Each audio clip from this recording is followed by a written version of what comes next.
Unacademy life 7 में आज biology class में हम फीमेल रिप्रोडक्टिव सिस्टम के पार्ट 7 में ओवोजेनेसिस के बारे में आपको बताएंगे कि किस तरह से ओवुलेशन की क्रिया होती है। पिछले लेक्चर में मैंने आपको ओवरी के सारे पार्ट्स बताए थे, ओवरी का फंक्शन बताया था, फैलोपियन ट्यूब का फंक्शन बताया था और यूटेरस का, वजाइना का, सबका फंक्शन, सबका स्ट्रक्चर मैंने आपको बताया था। उसके पहले के लेक्चर में मैंने स्पर्मेटोजेनेसिस के बारे में बताया। आज हम ओवा फॉर्मेशन के बारे में बताएंगे। हमने एक डायग्राम दे दिया है। इस डायग्राम में किस प्रकार से ओवा का फॉर्मेशन होता है, यह इस डायग्राम से आपको क्लियर हो जाएगा। हम आते हैं डेफिनेशन पर। The process of formation of female gamete that is ovum is called oogenesis. ये प्राइमरी oocyte है। द प्राइमरी oocyte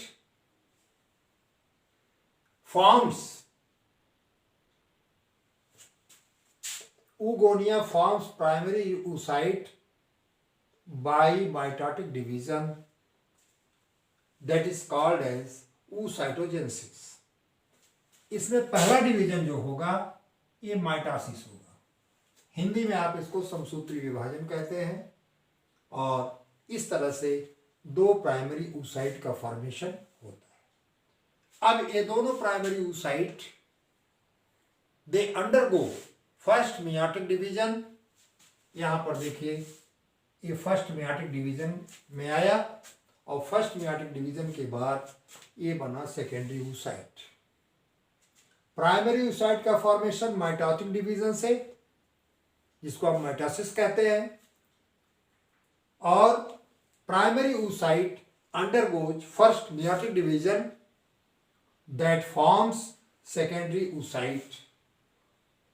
अब ये जो है आपका चाइल्ड की प्यूबर्टी है। प्यूबर्टी मीन्स होता है कि सेक्सुअल स्टेज गर्ल्स में, ये सेक्सुअल मैच्योरेशन स्टेज जो आती है ये 11 से 14 वर्ष में आ जाती है। अब इसके बाद ये birth child puberty, secondary oocyte undergoes division. तो जब ये डिवीजन में आएगा तो यहां पर यहीं से ग्रेफियन फॉलिकल का फॉर्मेशन स्टार्ट हो जाता है and the oocyte is surrounded by a layer that is called as granulosa layer। granulosa। तो प्राइमरी फॉलिकल ये ग्रेनुलोसा लेयर से सराउंडेड होता है, कवर्ड होता है। मैंने आपको बताया कि प्यूबर्टी स्टेज में हमारा जो प्राइमरी oocyte है ये सेकेंडरी oocyte फर्स्ट मियोसिस के बाद ये बनता है और इसी समय फीमेल्स जो हैं ओवुलेट करने के लिए रेडी हो जाती है। अब इसके बाद ये फॉर्मेशन हो रहा है सेकेंडरी oocyte से। ये फॉर्मेशन ओवम का हुआ।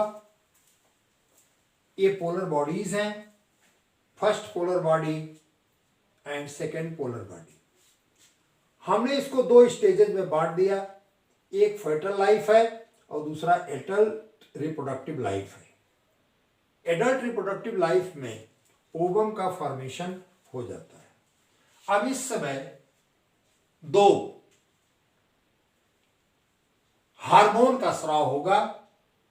तो ओवुलेशन में गोनेडोट्रोपिन रिलीजिंग हार्मोन जो कि हाइपोथैलेमस से सिक्रीट होता है, ये स्टिमुलेट करता है release of follicle stimulating hormone FSH and luteinizing hormone. ये दो हार्मोन होते हैं that is secreted by anterior pituitary. तो FSH और LH ये प्राइमरी फॉलिकल के डेवलपमेंट को प्रमोट करता है। प्राइमरी फॉलिकल के डेवलपमेंट को ये प्रमोट करता है। हम आते हैं अब secondary follicle continues develop from Graafian follicle. जब प्राइमरी ग्रेफियन फॉलिकल बना, वह जो है ये डेवलप करता है सेकेंडरी ग्रेफियन फॉलिकल में। अब जो मैंने इधर मेम्ब्रेन बताई ग्रेनुलोसा, यह ग्रेनुलोसा मेम्ब्रेन ये प्राइमरी फॉलिकल के लेयर से ये अटैच हो जाती है और यह लेयर प्रोटेक्टिव लेयर बन जाती है। इस लेयर को कहते हैं जोना पेल्यूसिडा। इस लोअर लेयर को जोना पेल्यूसिडा कहते हैं। अब ये जोना पेल्यूसिडा ये फॉलिकल से अटैच हो गई, दैट फॉर्म्स कोरोना रेडिएटा। अब जो हमारा कोरोना रेडिएटा के फॉर्मेशन के बाद ग्रेनुलोसा लेयर है, ये सिक्रीट करती है जिसको कहते हैं फॉलिकुलर फ्लूइड, एंड ये फॉलिकुलर फ्लूइड ये डिपॉजिट हो जाती है कैविटी में। इस कैविटी को कहते हैं एट्रम। इस कैविटी को एट्रम कहा जाता है। और ग्रेफियन फॉलिकल पिछले में भी बताया था कि ये रप्चर हो जाता है, इसमें ब्लड क्लॉट जमा हो जाता है और ब्लड क्लॉट के जमा होने के पश्चात ये हार्मोन सिक्रेट करता है प्रोजेस्टेरॉन। और यह प्रोजेस्टेरॉन जब सिक्रेट होगा कार्पस ल्यूटियम से, ये उसी समय होगा जब प्रेगनेंसी होगी। अगर प्रेगनेंसी नहीं है तो यह जो है रप्चर होकर के डिस्चार्ज हो जाता है। इसी को कहते हैं मेंस्ट्रुअल साइकिल। अब इसके साथ कुछ और चीजें सिक्रेट हो जाती हैं। एंडोमेट्रियम जो है रप्चर हो जाता है, उसका ब्रेकडाउन हो जाता है, और उसके ब्रेकडाउन के बाद ये सारे के सारे with corpus luteum that discharge through female pore. अब हम आपको लेते हैं मेंस्ट्रुअल साइकिल के बारे में बताते हैं। Menstrual cycle change is related to the ovulation and secretion of ovarian hormone। इसके 3 फेजेस होते हैं। पहला है menstrual phase, second proliferation phase and third secretory phase। Now I will take menstrual phase। ये ब्लीडिंग से 3 से 5 दिन तक होता है।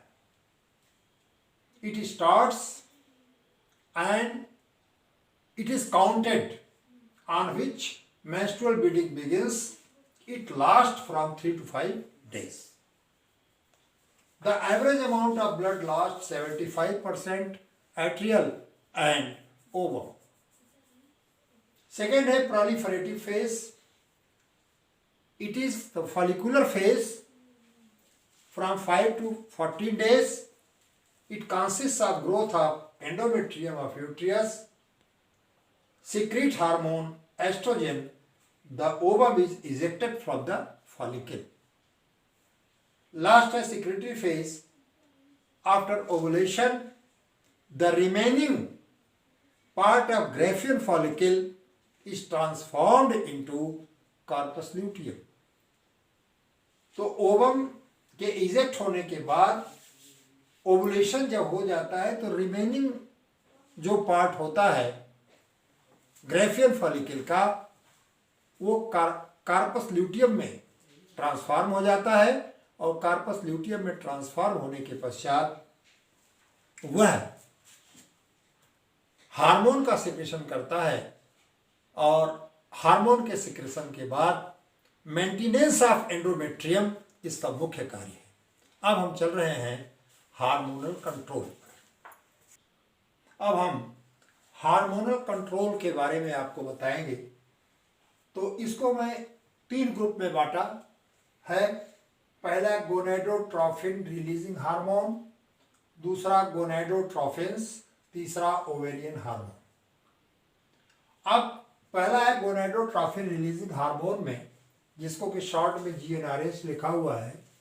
इसमें 2 हार्मोन हैं, एक ल्यूटिनाइजिंग रिलीजिंग हार्मोन LHRH और दूसरा है फॉलिकल स्टिमुलेटिंग हार्मोन FSHRH। अब ये हार्मोन हाइपोथैलेमस के कंट्रोल में और रिलीज ऑफ पिट्यूटरी हार्मोन। गोनेडोट्रोफिन्स में आपके 2 हार्मोन हैं, ल्यूटिनाइजिंग हार्मोन और दूसरा है फॉलिकल स्टिमुलेटिंग हार्मोन। ये 2 हार्मोन हैं, इसको याद रखिएगा। पहले वाले में आपका LHRH है, दूसरा FSHRH है, और गोनेडोट्रोफिन में आपका ल्यूटिनाइजिंग हार्मोन है और फॉलिकल स्टिमुलेटिंग हार्मोन है, LH और FSH। ओवेरियन हार्मोन में आपको कई बार बताया मैंने, इसमें केवल 2 हार्मोन्स हैं, एक एस्ट्रोजन है और दूसरा प्रोजेस्टेरॉन है। हम लेते हैं गोनेडोट्रोफिन हार्मोन रिलीजिंग फैक्टर में, ये एक कंट्रोल होता है हाइपोथैलेमस से और रिलीज होता है पिट्यूटरी हार्मोन।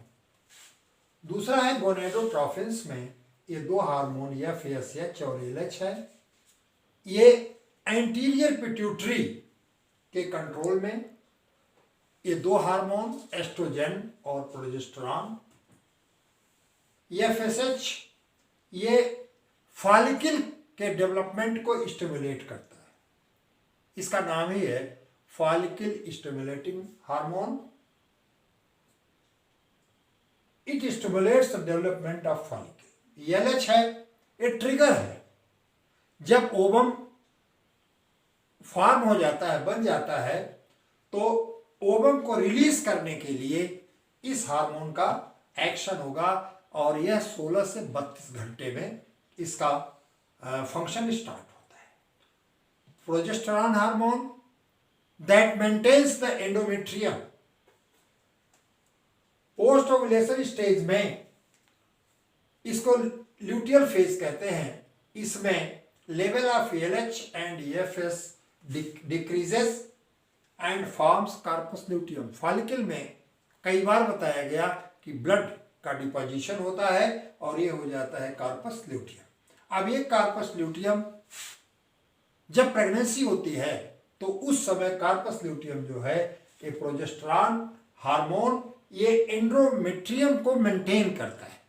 लेकिन जब ओवम जो है फर्टिलाइज नहीं होता, उस समय कार्पस ल्यूटियम डीजनरेट हो जाता है and level of progesterone oestrogen that decreases, that falls, the endometrium, blood vessels constrict and endometrial line that breaks down।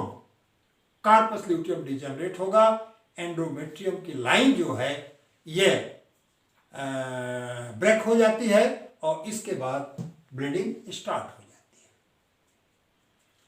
तो ये रहा हमारा, इतने हार्मोन जो हैं ये एक्ट करते हैं। अब हम एक और टर्म लेते हैं, menopause. Menopause, it is the period of 45 to 50 age. In this age, the reproductive stage is lost. The reproductive stage is lost. अब इसमें होगा क्या कि ये menstrual cycle ये स्टॉप हो जाती है और ये एज है आपका 45 to 50। इसमें ओवरी जो है छोटी हो जाती है, ovary becomes smaller, Graafian follicle disappear and replaced by fibrous tissue। Ova corpus luteum does not form. Ova और कार्पस ल्यूटियम ये फॉर्म नहीं होंगे और जो रिप्रोडक्टिव कैपेसिटी है, एबिलिटी है, वो लास्ट हो जाती है। इस प्रकार से हमने इस 7वें पार्ट में आपको ओवुलेशन के बारे में बताया, आपको मेंस्ट्रुअल साइकिल के बारे में बताया, कितने हार्मोन इसमें फंक्शन करते हैं उसके बारे में बताया, और मेनोपास के बारे में बताया। मेल में कोई मेनोपास नहीं होता। फीमेल का मेनोपास जो है 45 से 50 वर्ष तक होता है। That's all about the female reproductive organ, ovulation, menopause and corpus luteum, all that. Thank you.